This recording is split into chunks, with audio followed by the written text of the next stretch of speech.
Lagyan mo gulay niya. Laban na. Wala pa gulay.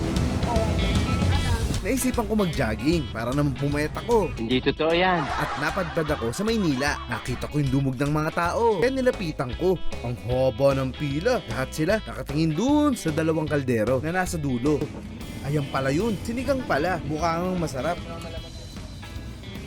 Si kuya napakamay na. Ang sarap-sarap ng kain nilang lahat. Ang presyo, 100. Kada order, pwede na maghati ang dalawa. Ang lokasyon nga pala, dito lang sa May Halik Corner, Antonio Rivera, sa Tondo, Manila. Sa likod lang to ng Tutuban Mall. At bago umalis yung mga kapatid natin sa pananampalataya,